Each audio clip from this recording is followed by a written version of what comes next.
pessoas queridas, graça e paz de Cristo ao seu coração. Amém? Eu sou Marcos, seja muito bem-vindo aqui a mais um vídeo de estudo bíblico aqui no canal do Peregrino. Este aqui é o vídeo da aula inaugural de um projeto que nós começamos agora em 2023. Chama-se Grupo de Estudo Bíblico Online. Aqui é a aula gravada com o conteúdo que foi ministrado na nossa aula inaugural. Inclusive, antes de falarmos do conteúdo, eu quero convidar a você para fazer parte deste grupo. Vamos estudar juntos a Palavra de Deus. São aulas semanais, realizadas toda quinta-feira através da plataforma do Google Meet. As aulas têm duração de 1h e 1h15, começando sempre às 7h30 da noite, horário de Brasília. A vantagem de você participar online é que, além de ter o conteúdo em primeira mão, você pode interagir com as pessoas que estão fazendo parte da aula, tirar as suas dúvidas e também você terá direito a receber em PDF todo o conteúdo ministrado na videoaula. Amém? Então, não perca tempo, nós ainda temos algumas vagas. Faça aqui a sua inscrição através deste número de WhatsApp e vamos estudar a palavra de Deus juntos. Será um prazer, um privilégio ter a sua companhia. E também quero aproveitar, você que ainda não é um inscrito aqui do canal, eu quero te convidar a fazer aqui a sua inscrição. Junte-se a nós, vamos somar. Não esqueça de ativar aí esse sininho para você receber uma notificação sempre que eu postar um vídeo novo aqui no canal. E na descrição deste vídeo eu vou deixar para você o endereço das demais mídias sociais. Vamos caminhar juntos também no Facebook, no Instagram e no canal do Peregrino na plataforma do Facebook. Existe um grupo específico para cristãos em que você pode encontrar tudo isso na descrição deste vídeo. Amém? Vamos orar e pedir ao Espírito Santo para que nos acompanhe neste momento? Querido Deus, nosso Pai, é no nome do Teu Filho que nós nos colocamos diante da Tua presença. Queremos te agradecer, ó Pai, por essa oportunidade.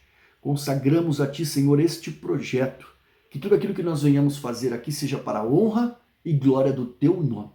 Senhor, o Senhor conhece o nosso coração, as nossas necessidades, aquilo que nos aflige, e entregamos tudo em Tuas mãos, Senhor. Cuide de nós, pelo amor do Teu nome.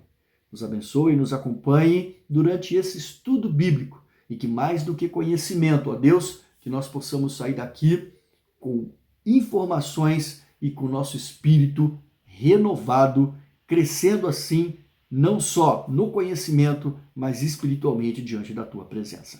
Em nome de Jesus, nós oramos e agradecemos. Amém. Amém? Queridos, é um prazer ter aqui a sua companhia. Hoje nós vamos iniciar falando do básico, do princípio. Não adianta você abrir a Bíblia e já querer sair lendo. É necessário você conhecer um pouco a respeito deste livro. Então, o conteúdo que nós vamos falar nesta videoaula fala um pouco da ciência, do conteúdo de ciências bíblicas. Então nós vamos ver aqui por que a Bíblia recebe este nome, de onde que vem, qual é a origem disso, qual é a importância da Bíblia, o que contém neste livro sagrado, qual a sua origem, quais são os tipos de Bíblias mais comuns que nós temos no Brasil, quais são os tipos de tradução que existem, e algumas curiosidades gerais. E finalizando a nossa aula falando sobre a estrutura e a organização da Bíblia e trazendo algumas dicas de como ler e compreender melhor os textos sagrados. Portanto, temos um conteúdo extenso, mas eu quero convidar você para ficar comigo aqui até o final. Eu tenho certeza que este conteúdo vai abençoar a sua vida. Amém? Então vamos lá, queridos. Nós não poderíamos iniciar o estudo da Bíblia sem falarmos da própria Bíblia. Vamos conversar então um pouco sobre ela. Vamos entender um pouco sobre a sua história, sobre o seu conteúdo, como que a Bíblia foi estruturada. E vamos conversar a respeito de algumas curiosidades sobre a palavra de Deus, sobre a Bíblia. Essa base, como eu disse anteriormente, ela é muito importante para poder fazer um alinhamento sobre tudo aquilo que nós iremos ver nas próximas videoaulas. Então, nada melhor do que iniciarmos pelo princípio. Por que a Bíblia recebe este nome? Você sabe? Bom, a Bíblia, na verdade, é uma tradução da palavra grega biblos, que no plural significa livro. Ela não é um livro somente, mas ela é uma coletânea, ela é uma coleção de livros que trazem todos esses livros em um único volume. E é por isso que nós chamamos Bíblia. O primeiro homem a utilizar a palavra Bíblia para se referir à coletânea dos escritos sagrados foi Orígenes, um homem grego que é considerado aí um dos pais da nossa igreja e que ele é um teólogo e filósofo. E isso, queridos, aconteceu lá por volta do ano 250 depois de Cristo. Nós falaremos então um pouco mais adiante a respeito de como a Bíblia está estruturada, ou seja, como que ela está distribuída, como que ela foi montada. Mas antes aqui nós vamos falar um pouco mais sobre alguns conceitos importantes, principalmente a respeito do nosso estudo. O nosso estudo ele está pautado em cima da crença da ortodoxia cristã tradicional. Isso significa dizer que nós iremos desenvolver o nosso trabalho tendo como base a interpretação doutrinária adotada como única e verdadeira pela igreja cristã tradicional. E um dos pressupostos desses princípios base é que nós sustentamos a nossa fé em cima da inerrância da Bíblia Sagrada. Anote isso como uma chave para a sua vida. As Escrituras, elas são como um crivo de autenticidade para toda a verdade. Toda a sabedoria humana, toda a literatura, ela só ganha relevância teológica desde que ela possa ser confirmada através das Escrituras. Ou seja, você pode ler muitos livros, e existem muitos livros bons por aí. No entanto, para que você possa considerar aquilo como algo de valor para a sua vida, ele tem que passar pelo crivo da palavra de Deus. Qualquer livro, de qualquer autor que seja, que venha contradizer alguma coisa que a Bíblia fala, ele deve ser desconsiderado. A Bíblia, queridos, é a voz de Deus. E daí, então, a sua autoridade central e decisiva para qualquer assunto. E crer na Bíblia é uma obra, é um ato de fé. É algo que se manifesta, queridos, por meio de quem já foi alcançado pela graça de Deus. E a fé? A fé, você sabe que é um dom que Deus nos dá. Mas nós não podemos aqui esquecer, desconsiderar que a fé também, ela é uma escolha. Confiar, acreditar, é você escolher, crer. Amém? Então, queridos, é muito importante você ficar atento. Por quê? Porque hoje em dia, muitos grupos neo-ortodoxos, ou seja, os moderninhos, progressistas, eles têm demandado certo esforço no sentido de ensinar e pregar que a Bíblia contém erros. E por isso dizem que ela não é a palavra de Deus, mas que ela contém a palavra de Deus. Você consegue compreender que há um diabólico entendimento por trás disso daí? Ao acreditar, queridos, que a Bíblia não é a palavra de Deus, mas que ela contém a palavra de Deus, você vai estar abrindo oportunidades para questionar ou suprimir algum conteúdo da Bíblia. Então é necessário que você tenha cautela. Isso é uma doutrina enganosa e como Paulo nos ensina na palavra de Deus, qualquer evangelho diferente daquele que está na Bíblia que deve ser pregado, deve ser considerado anátema, maldito. Amém? Falsos mestres, falsos profetas, falsos pastores, falsos ensinadores se aproveitam às vezes de uma boa oratória e por terem pessoas que buscam ouvir aquilo que agrada aos seus ouvidos e ao seu coração, esses caras, aproveitando isso, pregam e disseminam mentiras. E é por este e outros motivos que nós cristãos devemos conhecer as Sagradas Escrituras e, conhecendo ela, analisar se aquilo que você está ouvindo está realmente de acordo com a palavra de Deus. Isso vai te ajudar, com certeza, a não ser vítimas de falsas doutrinas. Nós cremos que a Bíblia é a palavra de Deus é a voz do próprio Deus para nós. E nela não há nada, queridos, que se contradiga. Como eu já mencionei aqui anteriormente, nós cremos na inerrância da palavra de Deus. De Gênesis a Apocalipse, a Bíblia se complementa. E em todo o seu contexto, é importante você entender que existe uma macronarrativa e que Deus ali está nos revelando o plano de redenção para a humanidade. Uma criação que foi feita por Ele perfeita, mas que se corrompeu pelo pecado e se perdeu. E que a vontade de Deus, então, é resgatar o plano original. Nós podemos dizer, então, que desta forma, bastante resumida, que a Bíblia é um manual de Deus para nos ensinar o caminho a qual nós devemos tomar e nos voltarmos ao plano original da criação. Amém? E deste manual, queridos, de salvação, é importante você entender que nós não podemos, de forma nenhuma, acrescentar ou suprimir nenhuma palavra dita por Deus. Você quer ver isso? Eu quero te convidar a abrir a sua Bíblia comigo no livro de Apocalipse. Apocalipse, capítulo 22. Vamos ler ali o que está escrito nos versos 18 e 19. Lá a palavra de Deus diz o seguinte: declaro solenemente a todos que ouvem as palavras da profecia registrada neste livro, que se alguém acrescentar algo, ou que está escrito aqui, ou Deus acrescentará à pessoa as pragas descritas neste livro.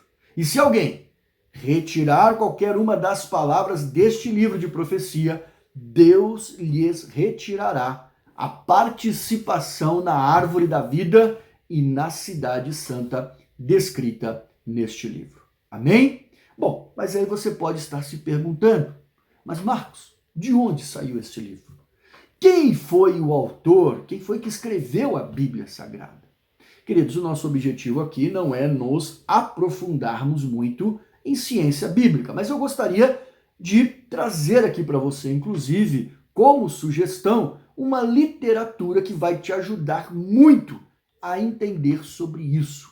Trata-se de um seminário publicado pela Sociedade Bíblica do Brasil e que está disponível no Playbooks. Eu vou deixar para você algumas dicas aqui e você pode ir lá e procurar. Você vai acessar gratuitamente esse conteúdo e é um conteúdo muito interessante que vai enriquecer a sua base de conhecimento a respeito da Bíblia.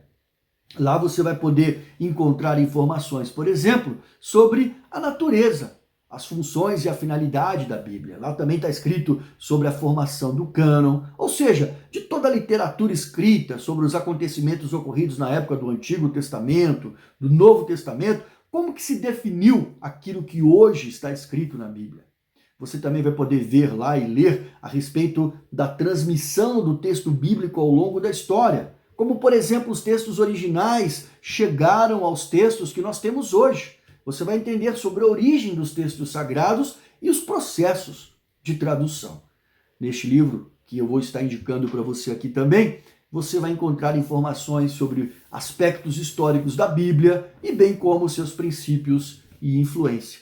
E lá, para finalizar, você também vai poder ver aspectos importantes para te ajudar a interpretar a Bíblia e qual é a relevância dela para a igreja local nos dias de hoje. Portanto, eu super recomendo, na verdade, a leitura deste livro para que você possa ampliar o seu conhecimento a respeito da origem, da função e da finalidade das Sagradas Escrituras. Eu tenho certeza que vai agregar muito conhecimento para a sua vida. Ok? Mas para que você possa ter o mínimo, para a gente poder avançar aqui, eu quero dizer para você como que a Bíblia chegou até nós e por que ela está distribuída dessa forma. Vamos falar um pouco, em particular, sobre a realidade aqui do Brasil. Aqui no Brasil, basicamente, nós temos, é comum você ver, as pessoas conhecer, dois tipos de Bíblia. Você vai numa loja comprar, existe ali dois tipos de Bíblia. Uma delas que é a Bíblia evangélica protestante e a outra que é a Bíblia católica romana. Tem diferença entre elas, Marcos? Tem. O cânon são diferentes. Então a Bíblia protestante ela é composta por 66 livros, sendo 39 no Antigo Testamento e 27 no Novo Testamento. Já a Bíblia Católica, ela possui 73 livros, sendo 7 a mais que a Bíblia Evangélica. Nós temos aí na Bíblia Católica 46 livros no Antigo Testamento e 27 no Novo Testamento. E o porquê então, Marcos, essa diferença? Bom, esses 7 livros que existem a mais na Bíblia Católica são textos que os católicos os chamam de deuterocanônicos, mas nós, protestantes, chamamos eles de textos apócrifos. Eles são textos que foram produzidos, na sua maioria, durante os 2 últimos séculos antes de Cristo e que não fazem parte da Bíblia hebraica, a Bíblia utilizada pelos judeus da Palestina. Por isso que nós, protestantes, que usamos a Bíblia hebraica como fonte, não adotamos esses livros. Mas a Igreja Católica, ela decidiu incluir esses 7 livros na sua tradução, quando ela fez a tradução conhecida como Vulgata. E esses acréscimos, eles foram, na verdade, sendo fortalecidos no cânon católico ao longo do período da Idade Média. Para que você possa ter uma ideia, foi apenas no Concílio de Trento, ocorrido no dia 8 de abril de 1546, que a Igreja Católica praticamente oficializou estes livros no seu cânon e vindo a considerá-los, então, sagrado. Para nós, os evangélicos e protestantes, estes livros possuem até um valor histórico relevante, mas eles não são considerados por nós livros canônicos ou livros inspirados por Deus. De que livros que nós estamos falando, Marcos? Nós estamos falando, então, do livro de Tobias, do livro de Judite, do livro de 2 Macabeus, do livro de 1 Macabeus, do livro de Baruque, do livro chamado Sabedoria, do livro Eclesiástico e mais alguns acréscimos que eles colocaram no livro de Daniel e no livro de Esther. Portanto, queridos, considerando então a Bíblia protestante como referência, nós temos aí um conjunto de 66 livros escritos por pelo menos 40 autores diferentes. Vale lembrar que este número de autores, ele é um número comumente aceito, mas existem alguns estudiosos que questionam algumas autorias. Portanto, este número pode variar dependendo a interpretação e o entendimento de algum editor. Agora, no que diz respeito, queridos, à tradução da Bíblia, nós temos basicamente 4 formas que são utilizadas para traduzir a Bíblia. 4 formas que os editores utilizam. A primeira delas é conhecida como forma literal. A segunda como tradução formal. A terceira como tradução dinâmica e a quarta como uma tradução conhecida como paráfrase. Qual a diferença entre elas? Vamos resumir aqui para que você possa entender. A tradução literal é aquela em que se traduz o texto bíblico palavra por palavra. Encontra-se nas chamadas traduções interlineares, que são usadas basicamente por pessoas que estudam as línguas dos textos originais da Bíblia. O hebraico, o aramaico e o grego. Qual exemplo de Bíblia que usa a tradução literal hoje aqui no português que você encontra? A Bíblia literal do texto tradicional, a LTT. A segunda forma é a tradução formal, também conhecida como tradução verbal. Este é o tipo de tradução em que os aspectos da forma do texto-fonte são mais ou menos mecanicamente reproduzidos na linguagem do receptor. A maioria das traduções hoje que nós temos no Brasil seguem esse tipo. Exemplos das Bíblias mais comercializadas. Almeida, Revista e Atualizada, a ARA, ou então Almeida, Revista e Corrigida, a RC, a Nova Almeida Atualizada, ou então nós temos também a King James e a King James Atualizada. Nós temos ainda a tradução dinâmica, também conhecida aí como tradução funcional, tradução comunicacional ou tradução semântica. Essa tradução, queridos, ela segue um estilo de significado por significado. ela mantém um olhar no significado da mensagem original, mas ela reproduz o seu texto em uma linguagem mais simples, em uma linguagem mais receptiva ao autor, ao leitor, perdão. Ela procura sempre, levar em consideração o leitor e a facilidade de compreensão do texto bíblico.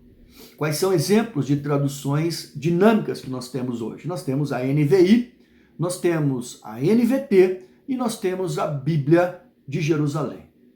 E por fim, nós temos aqui o quarto tipo de tradução, que é o paráfrase. A tradução paráfrase, ela também é chamada de tradução livre ou desenvolvida, tem por objetivo, querido, seguir uma tradução original da mensagem, mas reproduzindo ela de forma mais livre, como o próprio nome diz. Ela também se preocupa bastante com o leitor e com a legibilidade do texto.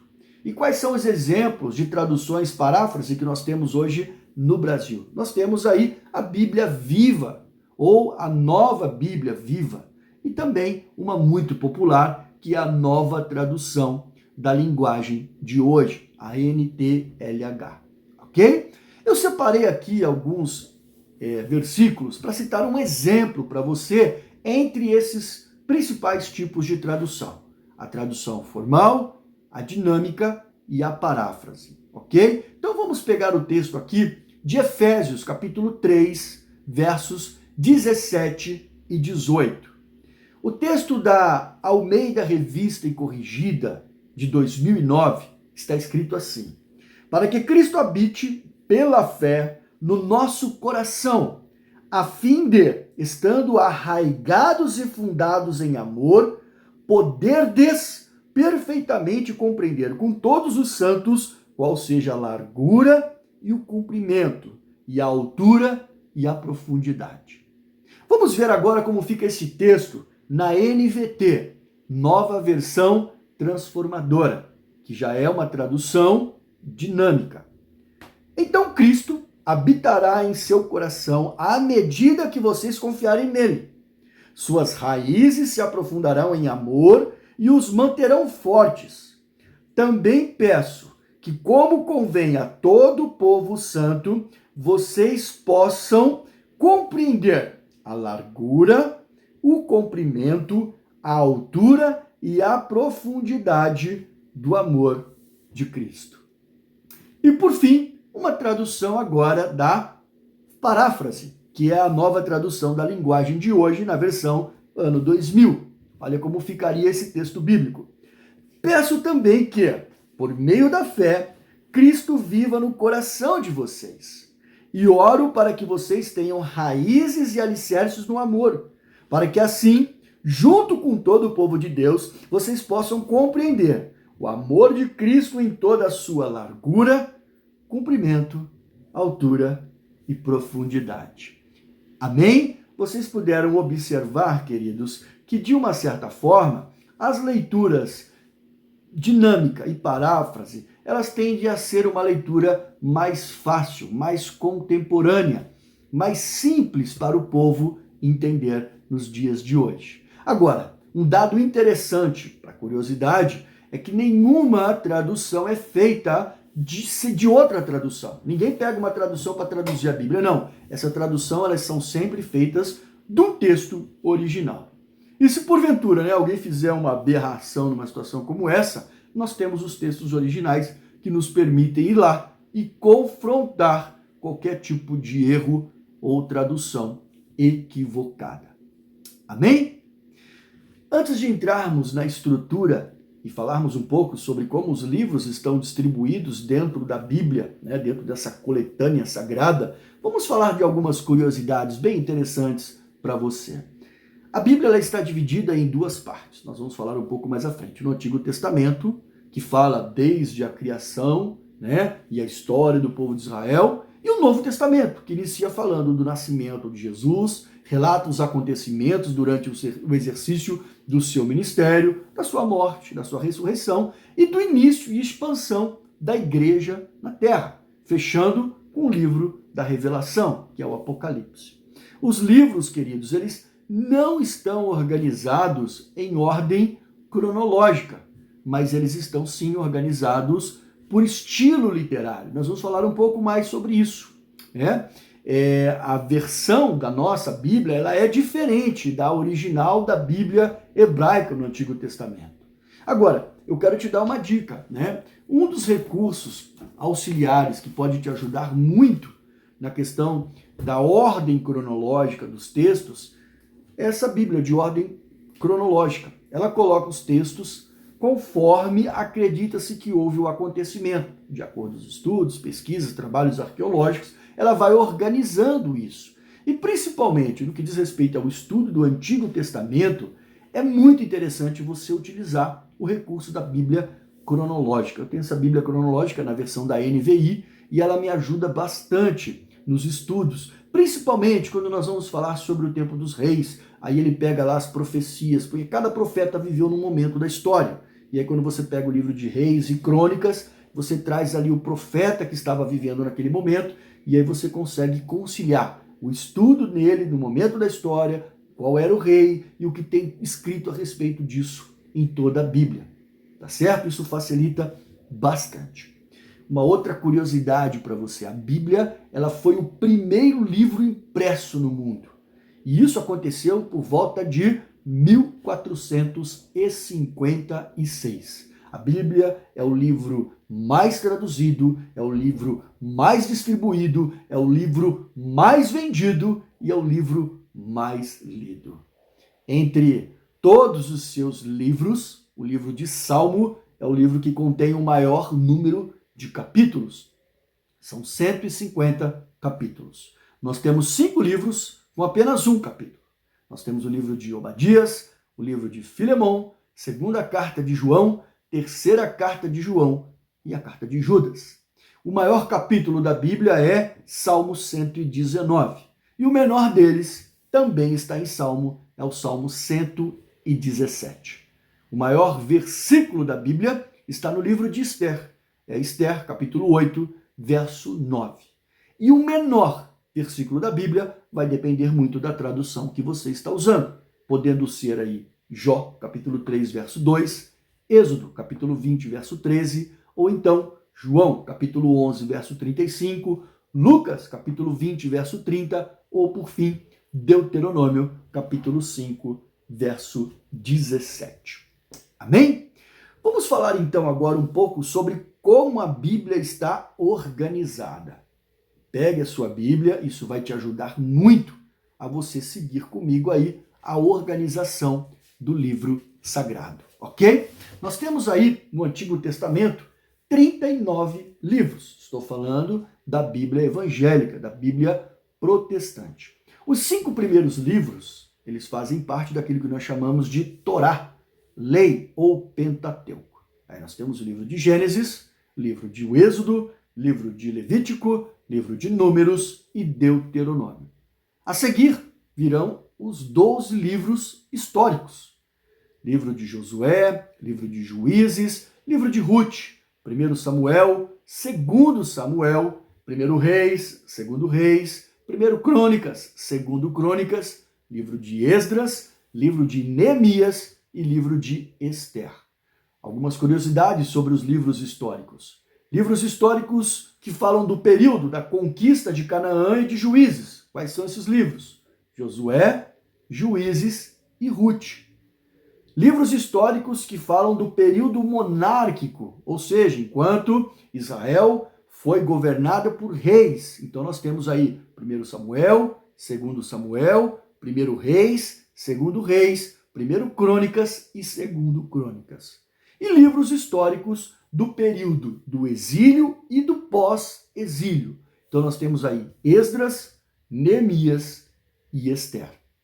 Ok? Bom, a seguir nós temos os 5 livros poéticos e também sapienciais. Então nós temos o livro de Jó, o livro de Salmos, Provérbios, Eclesiastes e Cantares. Desses 5 livros, Salmos e Cantares são considerados livros poéticos e Jó, Provérbios e Eclesiastes, livros sapienciais. E aí a seguir nós temos 17 livros que são chamados os livros proféticos. Dentro dos livros proféticos, 5 deles são considerados dos profetas maiores. E esse nome, é importante aqui ressaltar, que não se dá a sua relevância ou a sua importância em relação aos demais, mas sim a quantidade de escritos que esses profetas deixaram.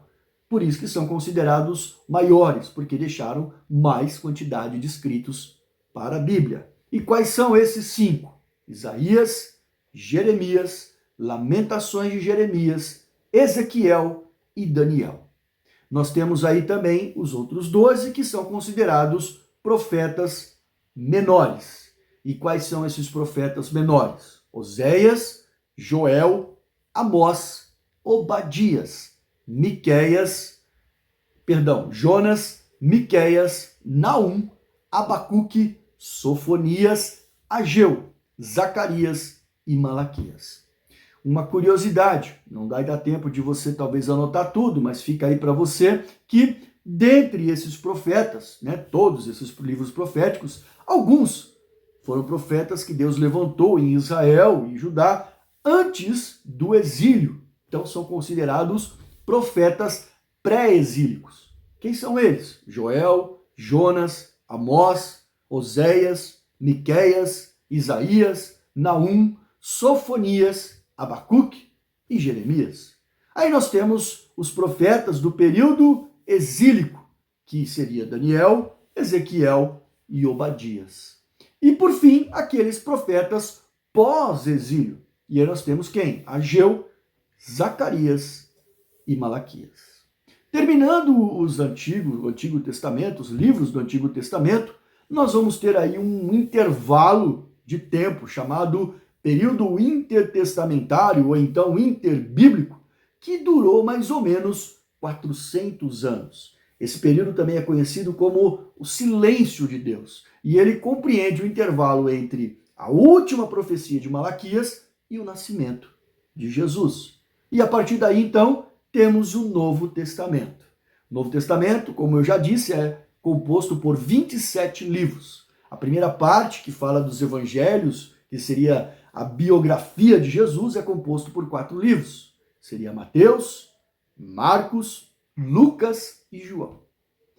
Algumas pessoas costumam brincar dizendo que o livro do profeta Isaías é o 5º evangelho, devido a eles conter um grande número de profecias messiânicas. Mas, na verdade, são 4 evangelhos e os textos de Mateus, Marcos e Lucas, eles são considerados textos sinópticos. Por quê? Porque eles contêm uma grande quantidade de relatos com fatos em comum, seguindo a mesma sequência e, em algumas vezes, até utilizando a mesma estrutura de palavras. Já o evangelho escrito por João, ele é considerado aí o mais teológico. Ele tem uma abordagem diferente dos outros 3. Essa diferença provavelmente é devido ao público para qual João se destinou a escrever.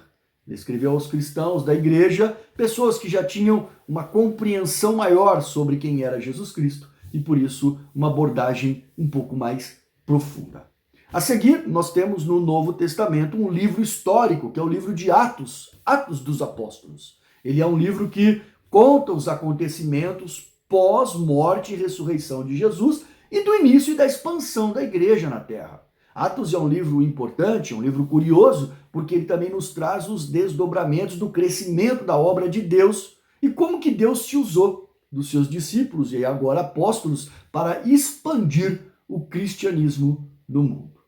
A seguir, o Novo Testamento traz as cartas paulinas, a princípio, inicialmente, que seriam as cartas escritas por Paulo. São 13 cartas e depois nós temos uma 14ª, cuja autoria não é confirmado quem é o seu autor.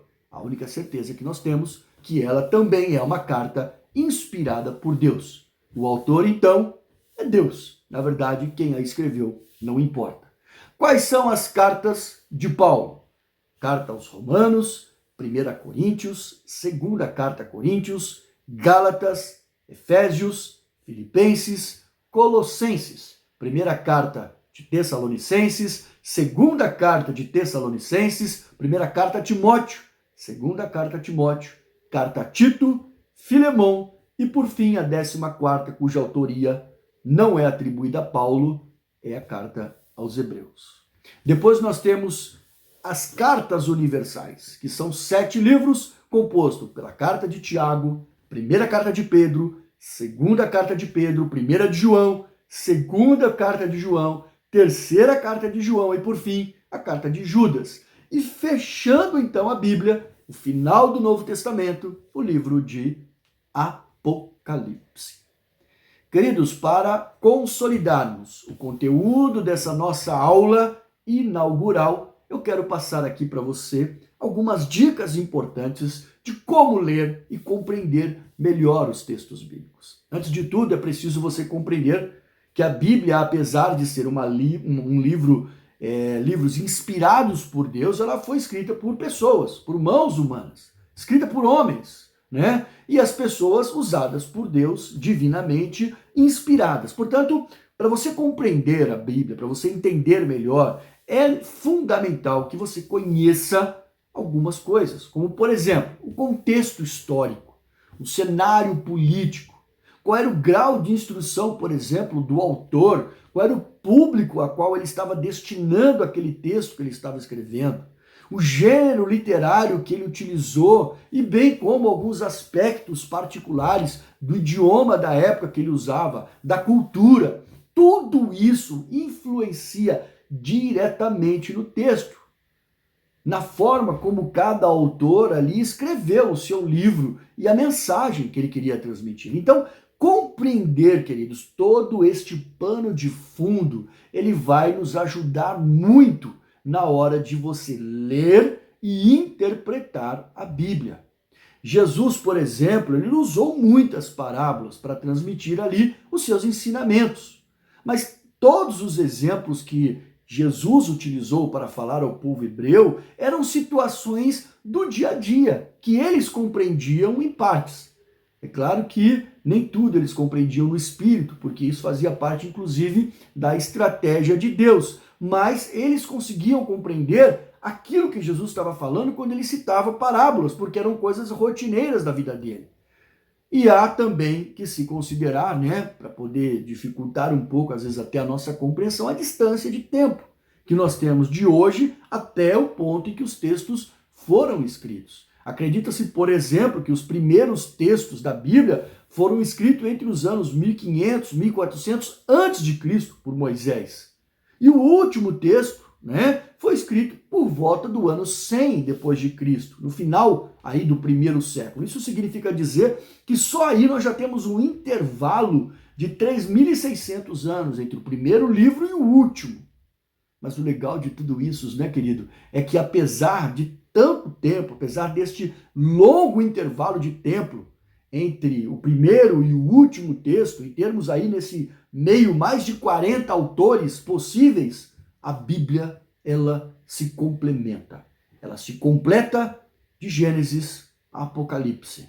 E nela não há contradição. Infelizmente, o que nós temos muito por aí são pessoas ignorantes ou então movidas até mesmo de má fé, que tentam desqualificar o texto bíblico, alterando ou modificando a sua correta interpretação. Pessoas que distorcem, deturpam o verdadeiro significado dos textos, quebrando assim os princípios da palavra e da ortodoxia cristã.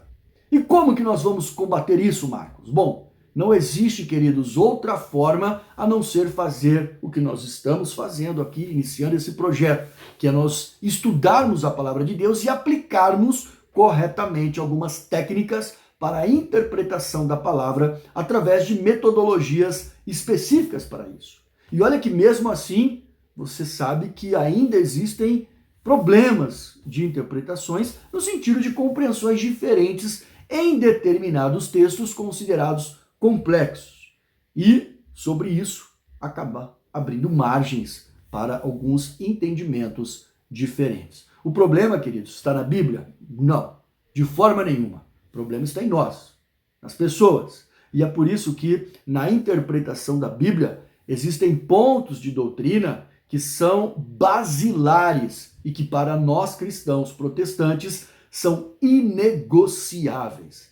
Essas doutrinas, elas são chamadas de doutrinas essenciais. Só que, no entanto, existem coisas que são orientações importantes, mas que não são essenciais e que então permitem discussões e margens para compreensões diferentes. E aí nós temos ainda aquelas situações que não são doutrinas essenciais e que também são pontos de discordância. E como que nós lidamos com tudo isso em harmonia? Para isso, eu me vou valer da frase dita por John Wesley, que ele fala o seguinte: no essencial, a unidade. No não essencial, liberdade. E em tudo, o amor.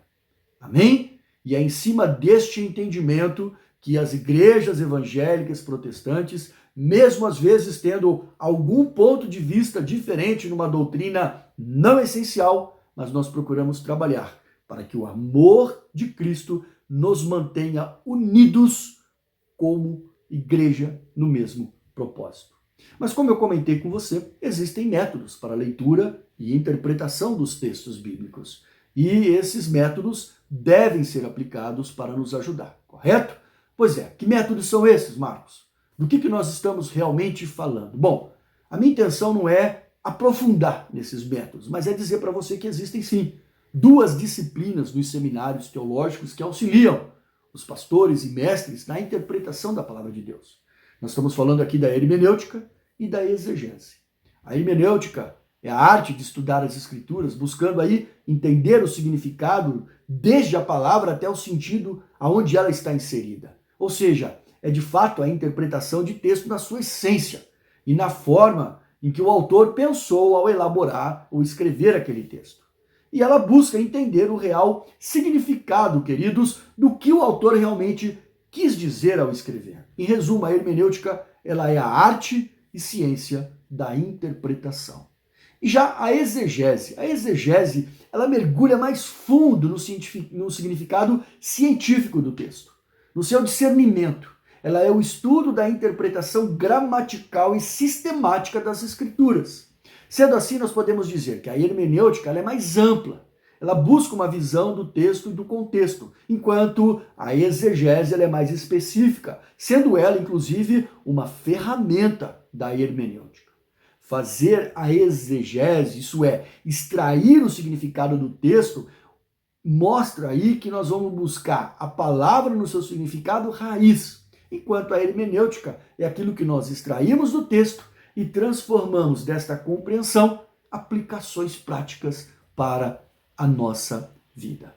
Amém? Mas, para facilitar e sintetizar, eu prometi trazer para você algumas dicas de como você pode ler e te ajudar a interpretar melhor a Bíblia. Bom, então olha só. Antes de você iniciar um estudo, antes de você iniciar a leitura de um texto, é muito importante você conhecer a respeito daquele livro que você está lendo. Então procure responder aí algumas perguntas. Por exemplo, quem foi que escreveu este texto? Quando que ele foi escrito? Qual o período da história que ele foi escrito? Data, associando isso a qual momento histórico e político o povo estava vivendo naquela época. Aonde esse texto foi escrito? Ou seja, o local onde o autor estava vai te ajudar a identificar o cenário e tudo aquilo que influenciou as emoções e o texto que ele escreveu. Para quem ele escreveu? Qual era o público-alvo? A quem se destinava aquele texto? O que foi que ele escreveu? Era uma carta? Era um cântico? Era uma poesia? Era uma narrativa? Ou seja, qual o gênero literário daquele texto? E por que ele escreveu? Qual era o propósito? Qual era o objetivo? O que o autor desejava ao escrever aquele texto? Isso tudo vai te ajudar a compreender melhor as palavras escritas naquele texto.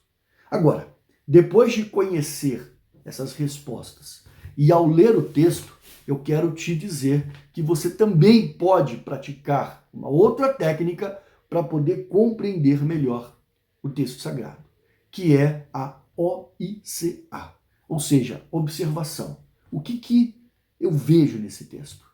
Depois você vai para a interpretação. O que realmente esse texto significa. Correlação.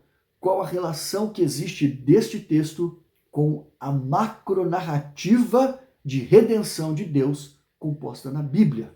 E aplicação.